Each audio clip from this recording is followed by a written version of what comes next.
Kalau kita belum mengenal jati diri kita sendiri, saya berani mengatakan seolah-olah sia-sia sholat kita. Perjuangan kita sia-sia. Karena adab kita menyembah belum benar. Cara kita belum benar. Adab kita belum benar. Yang kita tahu kita sudah sholat, diterima atau tidaknya terserah. Jangan begitu. Kita pastikan adabnya seperti apa dan bagaimana. Itu yang perlu kita perhatikan. Maka kenalah ilmunya, yaitu ma'rifatullah, mengenal kepada Allah, mengenal alam, mengenal Alkitab, dan mengenal segala-galanya. Itulah makrifat. Maka disebutkan samudra makrifat. Samudra itu artinya dalam, luas, banyak isinya, banyak ikan, mutiara, dan lain sebagainya ada di dalamnya. Nah ini, maka marilah kita sama-sama memperdalam ilmu makrifat ini supaya kita tidak gagal paham. Ikutilah secara menyeluruh apa yang pernah saya uraikan, mulai dari Anak Rantau Channel 01 sampai Makrifat Rahmat Lombok. Jangan sepotong-sepotong. Bagaimana mau tembus? Bagaimana mau tahu keseluruhannya kalau di skip, dipotong atau dilewati, dilompat? Tidak bisa. Kapan mau sampai? Tidak paham ilmunya. Akhirnya protesnya saja yang ada. Nah, jangan sampai seperti itu. Nah, tapi ingat, adab kita dalam berbicara, kita harus tunjukkan akhlak kita yang baik, mengeluarkan bahasa yang baik, karena itu adalah pinjaman. Kita meminjam kepada Allah. Gunakanlah kesempatan ini. Barang pinjaman ini arahkan ke arah yang baik atau kalam yang baik. Begitu. Gunakanlah telinga ini ke arah yang baik, dalam artinya mendengarkan yang baik, seperti ceramah, siapapun yang ceramah, kita harus dengarkan. Nah, begitu. Siapapun yang mengajarkan kita ke arah yang baik, kita harus taati. Begitu caranya. Jangan kita sok tahu, sok bisa, sok segala-galanya, merasa diri paling bisa, merasa diri paling tahu. Sama ibarat ilmu padi. Ilmu padi kalau belum berisi, maunya menjulang tinggi. Padahal kalau sudah berisi nanti ujung-ujungnya tunduk juga seperti saya. Saya ini makin lama semakin sabar. Semakin lama semakin saya merasa tiada diri kecuali Allah. Tiada kehendak kecuali Allah. Semakin lama saya semakin malu kepada orang, semakin malu kepada Allah. Semakin tidak mau banyak permintaan karena malu saya kepada Allah. Malu apa yang harus saya minta kepada Allah? Bukankah kita sudah diberikan nikmat sebesar itu oleh Allah kepada diri kita sendiri? Kecuali kalau minta keselamatan dunia maupun akhirat, itulah permintaan yang tidak ternilai, atau meminta menjadi orang-orang yang beriman di sisi Allah Subhanahu wa Ta'ala. Itu karena iman ini sungguh susah untuk kita dapatkan. Karena ingat pesan Syekh Ahmad ya, penjaga makam Rasulullah ya, yang ia kisahnya, konon kisahnya atau ceritanya, dia tertidur di makam Rasulullah. Akhirnya dia bermimpi bertemu dengan Rasulullah.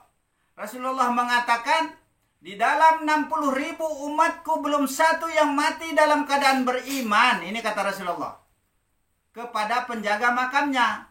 Sampaikan kepada seluruh umatku. Suruh sampaikan.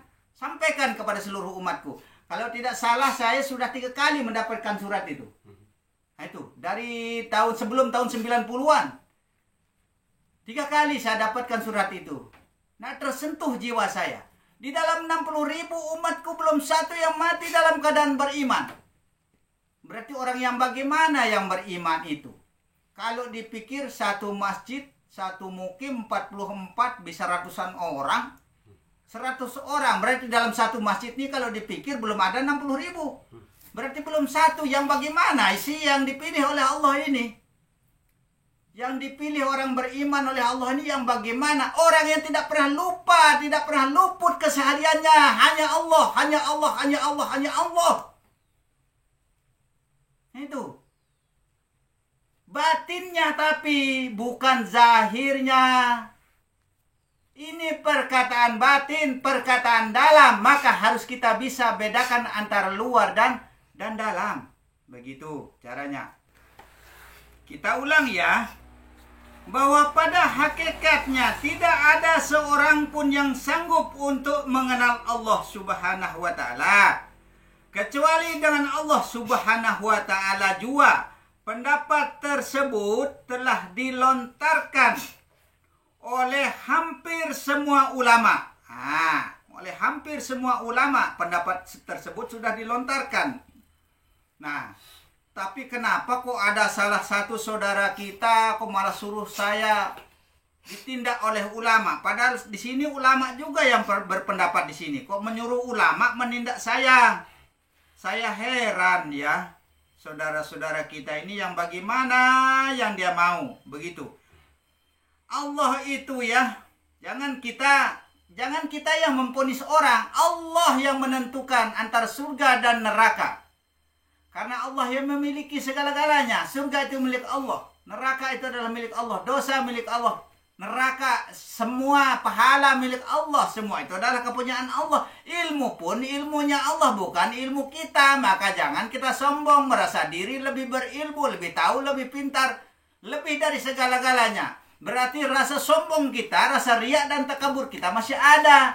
Kalau kita masih membawa sifat itu, bagaimana kita mau mencapai kepada ma'rifat Allah? Bagaimana kita mau mendekat kepada Allah? Jangan kita merasa lebih. Sedangkan saya yang memiliki kitab, dalam artinya ada pedoman untuk saya pelajari. Tidak pernah saya merasa berilmu, tidak pernah saya merasa diri bisa, tidak pernah saya merasa diri pintar. Bahkan selalu saya merasa diri itu tidak bisa, tidak mampu. Tapi kenapa Allah memberi petunjuk kepada saya yang ia mengatakan, kalau mau, ini tidak saya ungkapkan semua ya, kalau mau golonganmu seperti ini, jalankanlah sholat 5 waktu, berpuasa, berzakat, dan mengajarkan. Ini saya diperintahkan oleh Allah. Sebagiannya saya rahasiakan, karena tidak dipublikasikan ya. Seakan-akan nanti dikatakan saya sok menunjukkan diri, mendapat petunjuk dan lain sebagainya. Jangan sampai kata-kata seperti itu keluar lagi. Kata-kata yang kurang enak didengar di telinga, jangan sampai keluar seperti itu. Nah itu. Sebenarnya kalau kita pikir ya, insya Allah dengan izin Allah. Apa yang saya bingungkan, apa yang saya pikirkan, dengan izin Allah akan diberi mendengar telinga saya ini. Jawabannya itu akan datang insya Allah dan izin Allah. Akan diberi saya oleh Allah, diizinkan oleh Allah melihat apa yang belum pernah kita lihat. Dan apa yang belum pernah saya dengar. Insya Allah dengan izin Allah. Seperti itu yang pernah terjadi pada diri saya sendiri. Tapi diri ini ingat adalah dirinya Allah, bukan dirinya kita sendiri. Itu namanya kepasrahan, pengembalian. Begitu. Tiada diri kecuali Allah. Begitu saja sudah. Ini tadi pendapat hampir semua ulama sufi ya. Dan juga para arif billah. Nah itu pendapat para arif billah. Dan pendapat tersebut, kacamata mau turun terus karena nggak ada ininya, sudah rusak jadi. Tidak bisa beli, tidak mampu beli. Kalau nggak salah harganya 700.000. Ini pun pemberian karena saya sering khotbah Jumat yang tidak lihat. Alasan saya tidak lihat.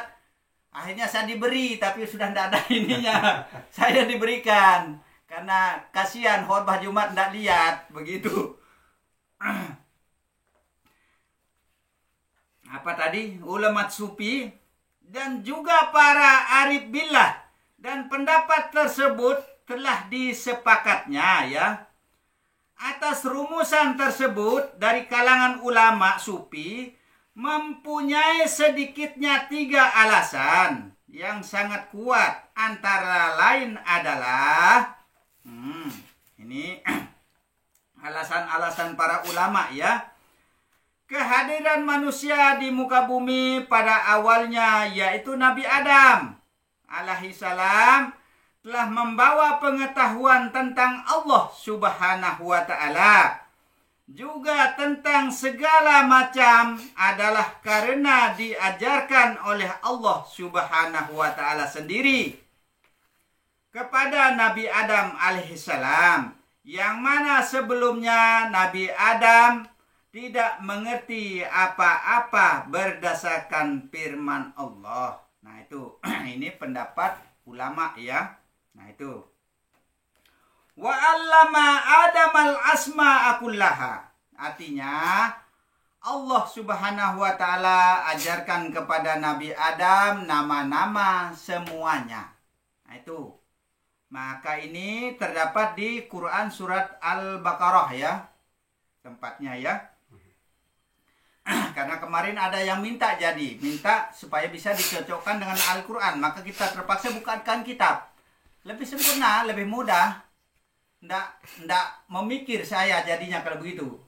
Kalau memang demikian begitu. Tapi kadang-kadang ada komen atau komentarnya orang, kalau cuma lihat buku saya pun bisa katanya. Insya Allah kalau memang bisa, insya Allah jabarkan, lengkapi, amalkan supaya menjadi ilmu yang berkah.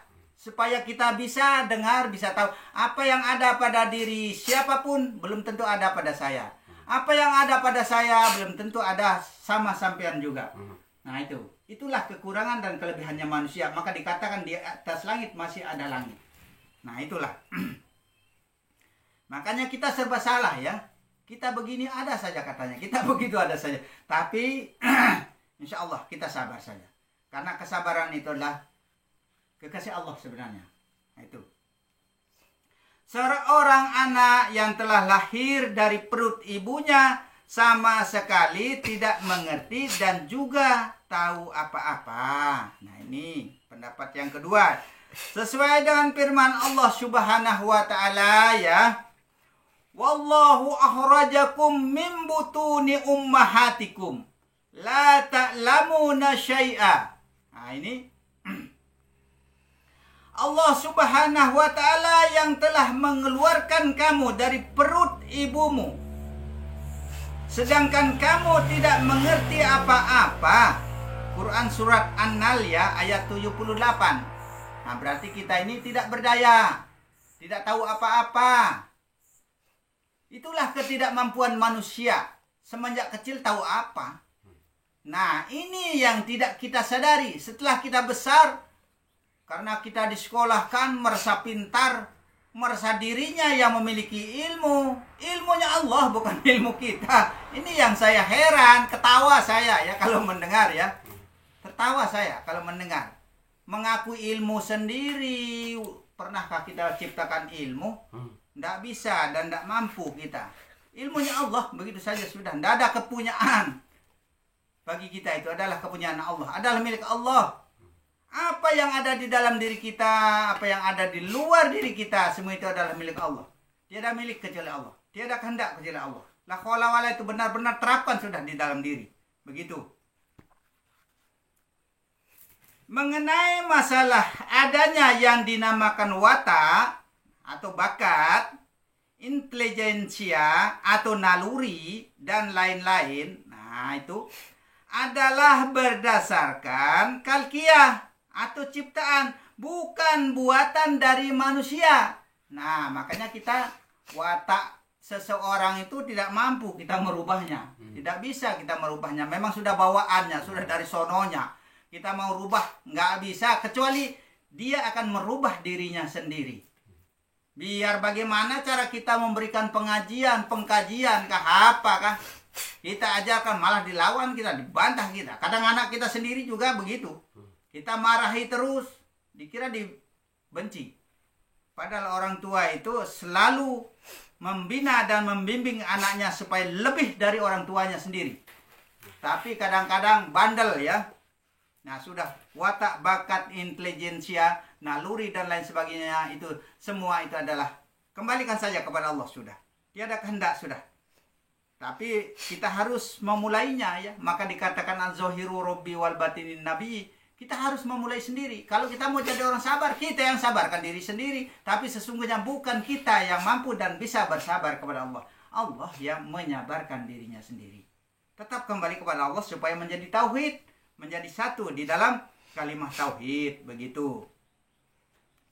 Mengenai masalah adanya yang dinamakan watak bakat, intelijensia, naluri, dan lain-lain adalah berdasarkan kalkiah atau ciptaan, bukan buatan dari manusia. Kalau sudah saya berkeringat, kacamata berturun terus. Suatu kenyataan yang tidak dapat lagi dibantah oleh siapapun juga adalah termasuk faktor keterbatasan manusia. Nah ini, karena manusia itu sungguh terbatas kemampuannya, daya pikirnya ya. Karena sudah dikatakan tidak berdaya, karena kita ini tercipta dari barang mati, sesungguhnya ia akan mati untuk selama-lamanya. Itu harus kita kenal itu. Maka itu yang disebut dengan la khawla, tiada diri kecuali Allah. Begitu. Kalau saja bukan lantaran Allah sendiri yang telah memberitahukannya melalui para rasulnya, Rasul Allah dan kitab-kitabnya, mana mungkin di dalam keterbatasan manusia mampu untuk mengenal Allah Subhanahu wa ta'ala. Tidak mampu kalau kita, tidak bisa kalau kita itu. Kecuali Allah yang mengenal dirinya sendiri. Kecuali Allah yang memberitahu dirinya sendiri. Nah itu.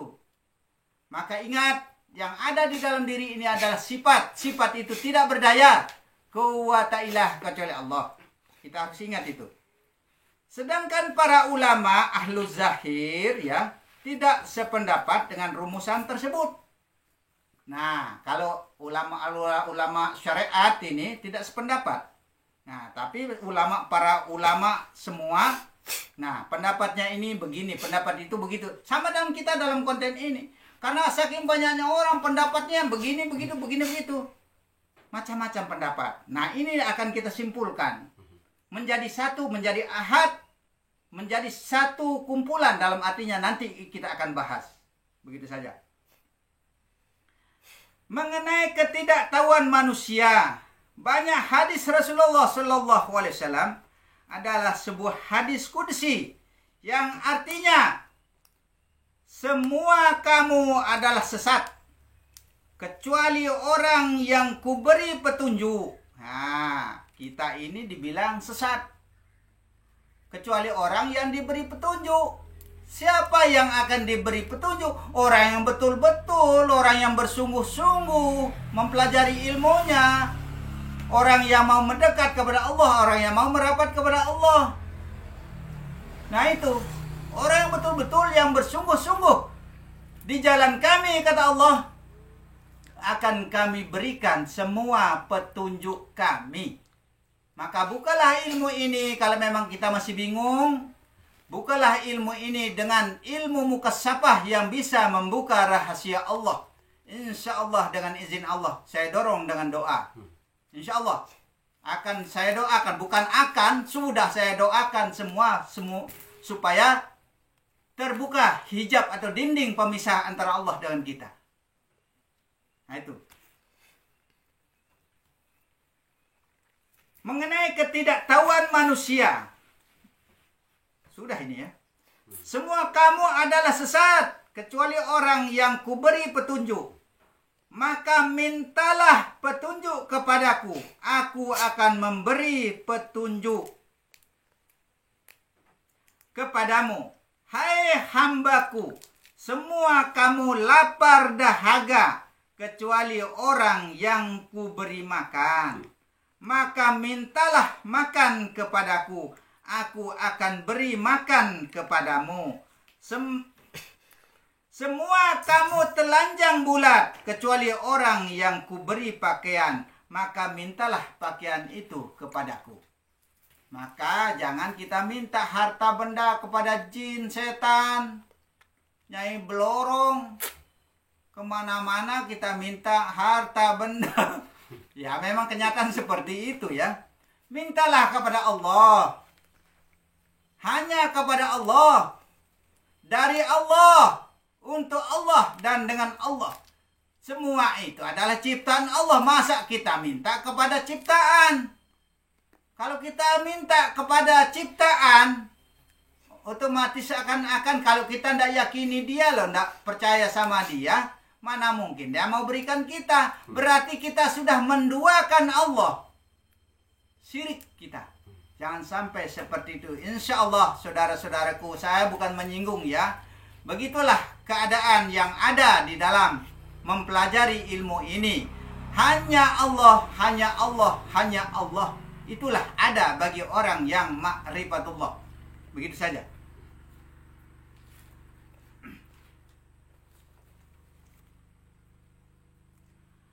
Aku akan memberi pakaian itu kepadamu. Nah, ini janji Allah ya. Akan diberikan apa yang kita minta. Hai hambaku, kamu semua banyak berbuat salah sepanjang hari dan malam. Akulah yang memberi ampunan atas segala dosa-dosa itu semua, kecuali syirik. Maka jangan kita menduakan Allah. Jangan kita berkepercayaan kepada makhluk lain. Nah itu, kecuali syirik. Di sini katanya. Maka mintalah ampun kepadaku. Aku akan ampuni kamu. Nah itu, maka kita perbanyak membaca Bismillah, syahadat, astagfirullah, selawat, la ilaha illallah Muhammad Rasulullah. Sebatas ini kita bisa, ya sebatas ini yang kita amalkan. Karena Allah tidak pernah membebani hambanya ya. Amalkanlah apa yang paling mudah bagimu. Dan apa yang paling gampang bagimu dari Al-Quran. Nah itu, apa yang gampang, mudah dari Al-Quran, itu yang kita amalkan. Allah paling gampang, paling mudah, paling pendek lagi. Tapi bukan sekali, 2 kali, begitu terus dan terus. Nah itu, begitulah caranya supaya kita benar-benar menjadi kalbu mukminin, menjadi hati orang yang benar-benar mukmin. Itu yang disebut dengan insan kamil, insan yang benar sempurna. Begitu. Orang yang sudah tiada diri kecuali Allah, tiada hidup kecuali Allah. Nah itu. Hadis riwayat Muslim ya. Aku kuanah, Ibnu Hibban dan Hakim dari Abu Zarwin radhiyallahu anhu ya. Timbul dan berkembangnya pengetahuan yang telah dimiliki oleh manusia disebabkan karena adanya keterpaduan antara faktor internal unsur-unsur khalqiyah dengan faktor internal alam dan hubungan manusia dengan lingkungan. Nah, maka semua itu berpengaruh ya, berpengaruh lingkungan itu.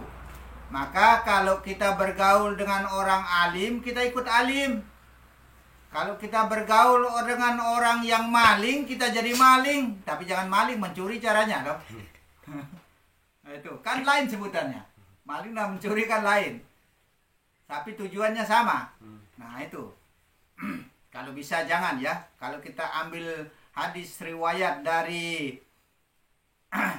Syekh Maulana Abdul Qadir ya. Gara-gara makan buah apel hanyut di banjir 1 biji saja, cari orangnya, tahu-taunya baru ada jalan halalnya. 10 tahun mengabdi jadi budak di situ tanpa gaji. Apalagi kalau kita ambil buah nangkanya orang yang lebih besar di pohon lagi ya. Jangan sampai seperti itu. Nah itu. Sedangkan buah apel sudah hanyut di banjir ini. Diambil oleh Syekh Maulana Abdul Qadir Jailani. Dia cari pohonnya ketemu, cari orangnya ketemu. Bagaimana cara menghalalkan buah ini. Ternyata suruh jadi budak 10 tahun lamanya tanpa gaji. Mau nggak kira-kira kita kalau digitu kan? Nggak mau. Kalau begitu jangan mencuri, nyolong saja caranya. Begitu. Bedanya mencuri sama nyolong? Yang ngambil. Di dalam firman-Nya Allah ya, Subhanahu wa ta'ala telah menjelaskan sebagai berikut artinya. Dan tidaklah ilmu yang didatangkan kepadamu itu kecuali sedikit sekali. Nah, ini sedikit, makanya saya katakan paling ibarat setetes embun yang kita dibagikan. Maka jangan kita merasa gagah, merasa sombong, merasa sok berilmu, merasa sok tahu saya tidak pernah merasa punya ilmu. Tidak pernah saya merasa berilmu, tidak pernah saya merasa memiliki ilmu. Tapi dibuktikan sama saudara kita ini, pemilik channelnya ini, anak rantau 01. Alhamdulillah ternyata disambut dengan baik. Kalau disambut dengan baik, insya Allah dan izin Allah, kita sama-sama saling mendoakan. Jangan lupa doakan saya keselamatan dunia maupun akhirat. Dan saya juga akan seperti itu. Siapa yang bergabung di dalam ilmu pengenalan ini, baik di 01 maupun di ilmu Ma'rifat Rahmat Lombok, insya Allah saya doakan. Kita sama-sama saling mendoakan. Amin. Begitu. Dan tidaklah ilmu yang didatangkan kepadamu itu kecuali sedikit sekali. Ini Quran surat Al-Isra ya, ayat 85. Karena kemarin ada yang minta tunjukkan Quran, ayat-ayatnya. Akhirnya sekarang kita tunjukkan. Begitu. Ya. Bahkan Allah Subhanahu wa taala telah memperjelaskan lagi di dalam firman-Nya, yaitu artinya Allah Subhanahu wa taala yang telah mengajarkan kepada manusia apa-apa yang tidak diketahui. Di Quran surat Al-Alaq ya, ayat 5 ya. Pada hakikatnya jelaslah bahwa untuk marifat kepada Allah Subhanahu wa taala, atau mendekat kepada Allah Subhanahu wa taala, atau merapat kepada Allah Subhanahu wa taala, atau mengenal kepada Allah Subhanahu wa taala adalah karena Allah Subhanahu wa taala jua. Berarti Allah yang mengenal dirinya sendiri. Berarti maka saya katakan Allah yang mensyariatkan dirinya sendiri, bukan kita yang bersyariat. Allah yang menterekatkan dirinya sendiri, menghakikatkan dirinya sendiri, makrifatkan dirinya sendiri. Tiada kemampuan dari kita, tidak ada daya dari kita. Kuwata ilah kecuali Allah. Berarti semua itu adalah atas kehendak Allah. Tiada kehendak dari kita kecuali Allah. Begitu saja sudah intinya. Yaitu melalui petunjuknya, hidayahnya, dan dengan kehendaknya sehat manusia tidak akan mengenalnya kecuali tanpa Allah Subhanahu wa taala. Berarti semua itu adalah sakit, sehat, dan semua segala pun apapun yang disebutkan, semua itu datangnya dari Allah, dan semua itu kembalinya kepada Allah, dan semua itu disertai Allah. Begitu. Bagaimana jika rumusan tersebut telah berbalik, maksudnya menjadi seorang dapat mengenal Allah Subhanahu wa taala dengan kemampuan dirinya sendiri. Ini yang ditakutkan. Jangan sampai berbalik arah bahwa kita yang merasa mampu dan bisa mengenal Allah, berbalik. Tidak kemampuan dari kita, ini yang sangat ditakutkan. Maka tidak berani diajarkan secara bebas ilmu ini. Ilmu rahasia, ilmu dalam, ilmu susah untuk dipahami, susah untuk dicerna. Nah itu. Tapi kenapa kita berani membongkarnya? Karena orang ulama-ulama sudah membongkar, ustaz-ustaz sudah membongkar. Saya bukan ustaz sebenarnya. Karena panggilan ustaz itu bisa-bisa membanggakan saya. Rasa besar kepala saya nanti. Akhirnya rasa bangga itu sombong, ria, takabur, merasa dipanggil ini, merasa lebih, merasa pintar, merasa segala-galanya. Insya Allah jangan seperti itu. Akan dihapuskan amalan kita, ibadah kita, puasa kita, zakat kita, apa saja perbuatan baik kita, sekalipun 70 tahun kita pernah ibadah, akan dihapuskan ibarat debu yang ditiup angin. Jangan sampai seperti itu. Maka sebenarnya tidak pernah saya ingin dipanggil ustaz, tidak pernah saya ingin dipanggil orang pintar, tidak pernah saya ingin dipanggil orang lebih, orang bisa. Masya Allah, jangan kalau bisa. Nah itu, karena maka sering saya katakan saya bukan ustaz. Saya bukan ustaz sebenarnya. Ya cuma kalau disuruh, Jadi imam ya kita jadi imam, kan begitu toh. Kalau disuruh khotbah ya kita khotbah, suruh ceramah ya kita ceramah, begitu saja kan intinya kan. Nah itu. Kalau saya tuh orang gentayangan, orang nggak jelas, masuk hutan nggak jelas. Makanya saya bilang, orang bilang apa yang dicari di hutan berpuluh-puluh tahun, masuk hutan terus, apa yang dicari nggak jelas juga. Karena di tempat yang sepi itu sesungguhnya rame. Biar saya ngomel sendiri dalam hutan, siapa mau dengar? Biar saya besar-besar, tidak ada yang dengar. Paling jin, setan, gentayangan yang dengar saya di sana. Begitu, kayak orang gila sudah di hutan itu saya. Besar-besar bunyinya, karena saya lihat sekeliling saya tidak ada orang jadi. Nah itu.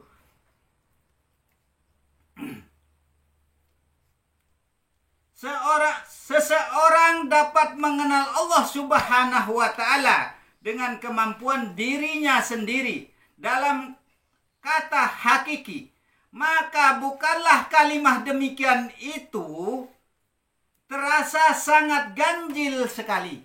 Nah, kalimat ini sangat ganjil kedengarannya ya. Banyak sekali keterangan di dalam Al-Quran yang menjelaskan bahwa dapat rezeki Allah yang telah memberinya, sembuh dari sakit Allah yang telah menyembuhkannya, bisa makan dan minum juga Allah yang memberinya. Arif billah telah menerangkan hukum syirik kopi itu apabila mereka yang tidak mau meyakini bahwa makrifat kepada Allah Subhanahu wa Ta'ala dengan Allah. Nah, itu maka makrifat itu adalah Allah yang makrifat kepada dirinya sendiri. Nah, itu sembuh dari sakit juga Allah yang telah menyembuhkan. Jangan merasa diri kita yang menyembuhkan. Nah, itu kadang-kadang orang bilang dokter yang menyembuhkan, dukun yang menyembuhkan. Bukan begitu. Syirik kita kalau begitu. Berarti kita menduakan Tuhan, menduakan Allah. Karena saya pernah bertahun-tahun jadi dukun ya. Dukun, insya Allah orang lumpuh mungkin kalau enggak 4-5 mungkin yang sudah berjalan. Orang yang berobat kemana-mana sudah tidak mampu, tidak tahu penyakitnya, saya tidak tahu penyakit ya. Saya pasrahkan kepada Allah, saya pegang saja dengan tangan, insya Allah. Nah, izin Allah. Nah itu.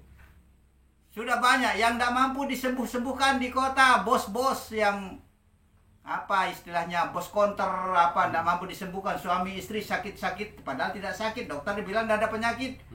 Saya dibawa sama anak-anak, tolong bos saya begini-begini. Insya Allah jam 11 malam saya dibawa. Dengan izin Allah sudah berobat kemana-mana sampai ke kampungnya, sampai dokter bilang tidak ada penyakit. Insya Allah dengan izin Allah sembuh. Lama saya jadi dukun cabul bukan dukun cabul ya. Istilahnya saja ya. Ya, lama saya jadi dukun. Maka jangan kita beranggapan bahwa dukun itu yang mampu dan bisa menyembuhkan. Saya juga begitu. Jangan sampai saya beranggapan yang mampu dan bisa menyembuhkan Allah. Begitu saja. Maka kalau ada yang mau mewarisi ilmu pengobatan sangatlah berguna untuk kita semua. Insya Allah kalau memang berkenan kita akan tunjukkan juga. Nah itu berguna untuk keluarga kita sendiri. Begitu saja. Dalam arti yang lain bahwa makrifatnya itu karena kemampuan dirinya, dia tidak merasa bahwa hal tersebut adalah merupakan karunia dari Allah Subhanahu wa Ta'ala terhadap dirinya. Maka selalu saya katakan semua itu datangnya dari Allah, semua itu kembalinya kepada Allah, dan semua itu disertai Allah. Begitu. Demikian juga jika seandainya dia telah berkeyakinan dan telah mengakui bahwa secara mutlak dan dalam arti hakiki di dalam dirinya dia bisa makan, minum, mendapat rezeki adalah berkat usaha dan kemampuannya sendiri, atau mungkin dia sembuh itu berkat dari dokter atau obat, maka keyakinan tersebut itu adalah juga termasuk syirik. Maka jangan kita seperti itu caranya. Tetap ingat datanya dari Allah, tetap kembalinya kepada Allah, dan semua itu disertai Allah. Nah, demikianlah uraian singkat yang dapat kami sampaikan. Mudah-mudahan bermanfaat, berfaedah, berguna bagi kita semua. Ikuti tayangan ini terus dan terus. Jangan lupa like, comment, subscribe. Nah, itu yang kita harapkan dan mudah-mudahan bermanfaat bagi kita semua. Dan jika ada kata-kata yang kurang berkenan di hati, buanglah jauh-jauh. Dan mana yang berguna, bermanfaat, ambillah hikmahnya. Nah, akhirul kalam, wabillahi taufiq wal hidayah. Assalamualaikum warahmatullahi wabarakatuh.